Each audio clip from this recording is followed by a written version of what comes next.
caros alunos, estamos aqui novamente para discutir mais um tema que tem extrema importância, né, para conhecimento de forma geral e para também vestibulares e Enem. E o nosso conteúdo hoje, nosso tema de discussão é Geografia da População Mundial. Vamos começar o conteúdo Geografia da População e começar a discutir com população mundial para depois ir para a população brasileira. Mas antes de iniciarmos o conteúdo propriamente dito, Geografia da População Mundial, nós vamos trabalhar primeiro conceitos básicos para entender o conteúdo.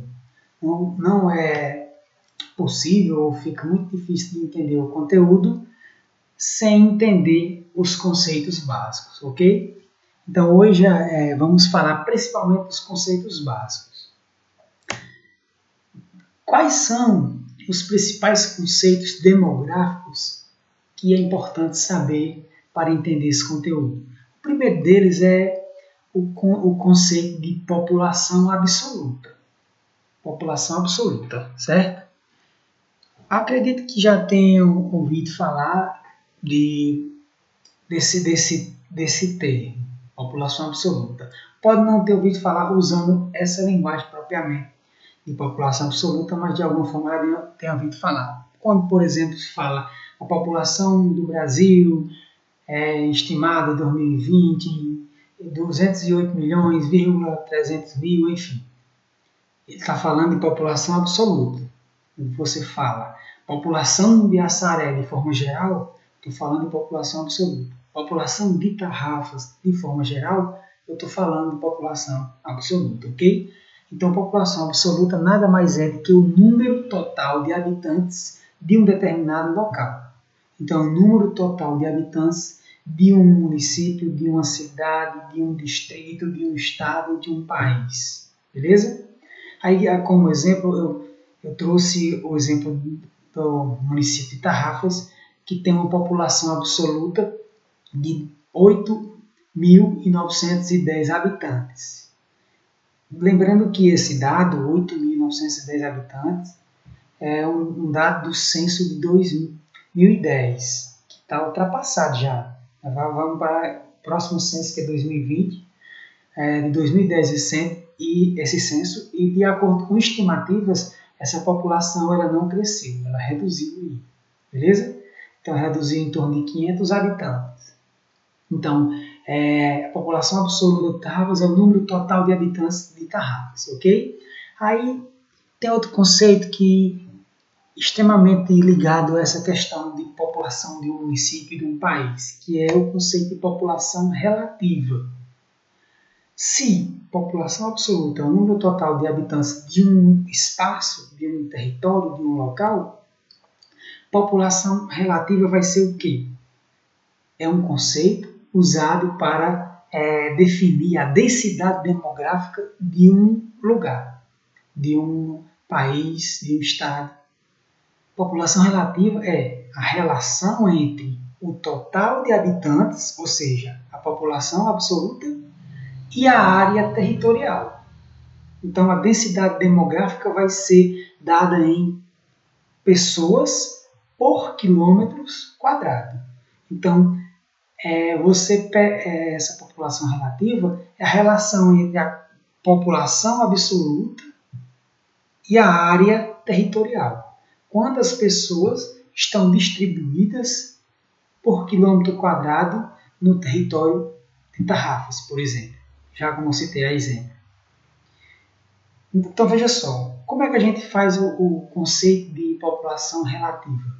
É só dividir, né, a densidade demográfica, que é um conceito gerado a partir do conceito de população relativa à área. A densidade demográfica vai ser a população absoluta dividido pela área do território. Então, você pega, por exemplo, Tarrafas tem 8.910 habitantes, dividido pelos 454,390, quilômetros quadrados. Então, a área de Tarrafas é 454 quilômetros quadrados. E a população absoluta, 8.910. Então, para mim saber a densidade demográfica, eu pego, divido o 8.910 por 454, que é os quilômetros quadrados, que vai chegar a um resultado de 16,6 habitantes por quilômetros quadrados. Então, no município de Tarrafas, o município no geral, tem 8.910 habitantes, no território completo. Mas se você pegar em 1 quilômetro quadrado, tem uma relação de 16 habitantes em cada quilômetro quadrado. Certo? Isso aí é relativo. Por quê? Porque tem áreas que não tem ninguém morando. Tem quilômetros quadrados que não tem ninguém morando. Mas tem quilômetros quadrados que tem várias pessoas morando, 500 pessoas, 600. Então, é uma relação no território completo, certo? Então, é uma média. Se você pegar todo o país, o estado, ele tem uma densidade demográfica, que é a quantidade de pessoas por quilômetro quadrado. Então, nessa população relativa, ela vai mostrar como é a densidade demográfica de um lugar. Falar de distribuição da população em um local. Ok?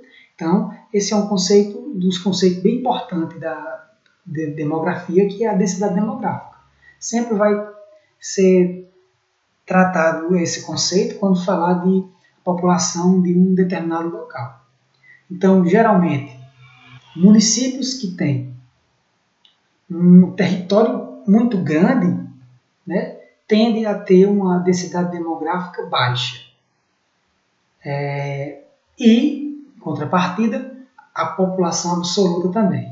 Por quê? Se você pegar, fazer uma comparação entre o município de Assaré, que é um município grande, a área territorial dele é muito vasta, e comparar com o município de Juazeiro do Norte. Juazeiro do Norte, em área, é muito, muito, muito menor do que Assaré. Só que em população é muito, muito superior. Então, quando você divide a população de Juazeiro, que é muito superior à de Assaré, pela área de lá, que é uma área muito pequena, vai dar uma quantidade de habitantes por quilômetro quadrado muito, muito alta. Juazeiro ele tem mais de 1.000 pessoas por quilômetro quadrado. A densidade demográfica de Juazeiro do Norte é mais de 1.030 aproximadamente habitantes por quilômetro quadrado. Como Assaré tem 23 habitantes por quilômetro quadrado, Tarrafas tem 16 habitantes por quilômetro quadrado, certo? Então esse é um conceito que merece mais um destaque. Mas vamos para o próximo conceito, que é o de taxa de natalidade. Esse é mais simples. Taxa de natalidade é só o número de pessoas que nascem em um território, né, no período de um ano, né, num grupo de 1.000 pessoas. Então, eita, não entendi, misturou tudo, você está pensando aí. De novo, taxa de natalidade é o número de pessoas que nascem a cada 1.000 habitantes, num grupo de 1.000 habitantes, né, de um local, no período de um ano. Quantas pessoas nasceram? Como é que faz essa média? Você pega, taxa de natalidade é igual o número de nascimentos anual, né, multiplicado sempre por 1.000 e divide pela população absoluta do local. Aí você vai achar a taxa de natalidade. Importante lembrar, taxa de natalidade não se refere só a dizer quantas pessoas nasceram no Brasil no ano de 2020. Vou pegar os dados dos registros de cartório e quantos nasceram. Então foi não sei quantos, 10.000 crianças nasceram. Não é isso. Você tem que pegar esse número, multiplicar por 1.000 e dividir pela população absoluta do país, para você ter a taxa de natalidade. Porque a taxa de natalidade é o número de pessoas que nascem no grupo de 1.000 habitantes. Não é na população absoluta como um todo. Né? Então, tipo, aí em Tarrafas, você pegar os dados, se você quiser saber, pegar os dados de quantos meninos nasceram no ano de 2019, e aí você pegava esse número e multiplicava por 1.000, e depois dividia pelos 8.910 habitantes. Aí você acharia a taxa de natalidade, beleza? Lembrando, Taxa de natalidade, número de nascimentos anual multiplicado por 1000 dividido pela população absoluta. No geral, taxa de natalidade refere-se sim ao número de pessoas que nascem, mas lembrando que é a cada 1000 habitantes. Então é por isso que na regra, na formulazinha, tem aí número de nascimentos anual multiplicado por 1000, que é no grupo de 1000 habitantes. Beleza? O próximo conceito, que é bem ligado ao de natalidade, que é o contrário, é o de mortalidade. Taxa de mortalidade é o inverso da natalidade. É o número de óbitos, né, por 1000 habitantes em um local no período de 1 ano. Então, o número de pessoas, né, que morreram num grupo de 1000 habitantes, quantos morreram num local determinado no período de 1 ano. Isso aí é a taxa de mortalidade. E como é que eu sei? A regrazinha muito parecida com a de cima. Só que o que muda é a quantidade de cima dos que nascem, embaixo a quantidade dos que morrem. Taxa de mortalidade é igual número de óbitos multiplicado por 1000 dividido pela população absoluta. E você vai achar a taxa de mortalidade, beleza? Então, taxa de natalidade, número de pessoas que nascem a cada 1000 no período de 1 ano, no local. Taxa de mortalidade, número de óbitos por 1000, um grupo de 1000 pessoas, em um local no período de 1 ano. Beleza?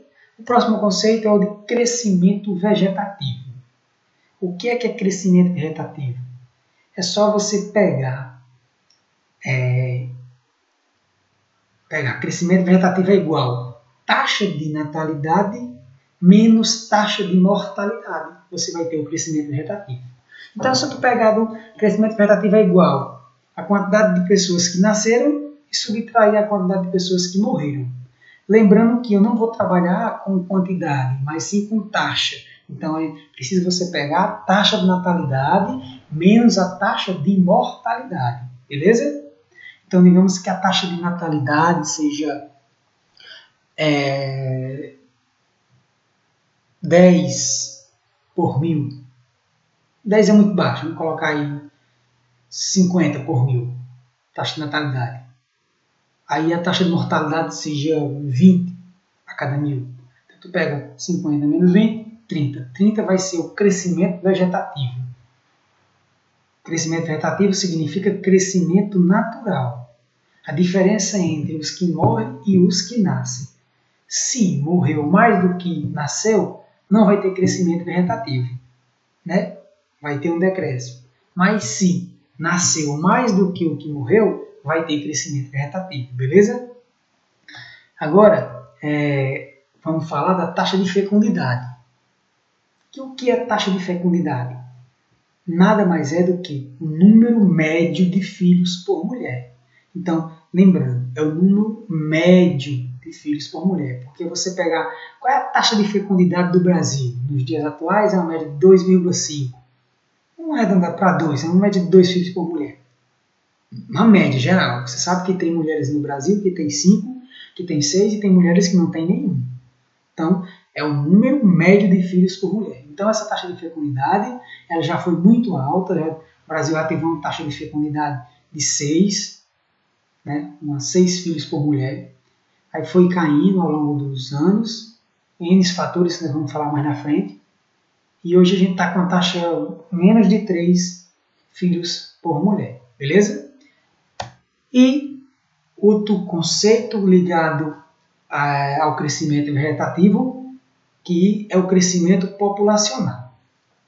Num país, existe o crescimento vegetativo, que é o crescimento natural, só diminui dos que nascem a quantidade dos que morrem, mas isso aí não é em si um crescimento populacional. Para você falar de crescimento populacional, você tem que levar em consideração as pessoas que saem do país e as pessoas que entram no país. Tem que levar o conceito aí de migração. Então, crescimento populacional é igual a crescimento vegetativo, que é o crescimento natural, mais a migração. Então, se tu pegar crescimento vegetativo, digamos que no Brasil foi de 100 pessoas a cada 1000. Mas aí a taxa de migração foi quanto? Saiu mais do que o que entrou? Se foi negativo? né? Não teve crescimento levando em consideração a migração, aí você vai subtrair, né? Crescimento vegetativo menos a taxa de migração, que no caso aí vai ser negativa. Então, o crescimento populacional ele leva em consideração crescimento vegetativo e migração, certo? E por último, dos conceitos, vamos falar de expectativa de vida, que essa aí é bem simples. Expectativa de vida refere-se a quantos anos espera-se que um recém-nascido viva. Hoje, quando um recém-nascido vem ao mundo, no Brasil, por exemplo, quantos anos esse recém-nascido? Qual a expectativa de vida dele? Quantos anos espera-se que ele atinja? Tem uma média. Então isso aí refere-se à expectativa de vida. Quando eu nasci, a expectativa de vida era outra. As pessoas que estão nascendo hoje, a expectativa de vida já é outra. Então isso aí muda, a média de cada 5 anos tem uma mudançazinha. Então a expectativa de vida é quantos anos espera-se que um recém-nascido viva. Então, de acordo com a qualidade de vida, saúde, alimentação, isso aí vai mudando. Mas, em linhas gerais, cada país tem uma expectativa de vida. Certo? É a média geral. Porque tem pessoas que têm expectativa de vida maior do que outras, de acordo com sua alimentação, com suas condições financeiras, se você cuida de sua saúde ou não, e etc. Beleza?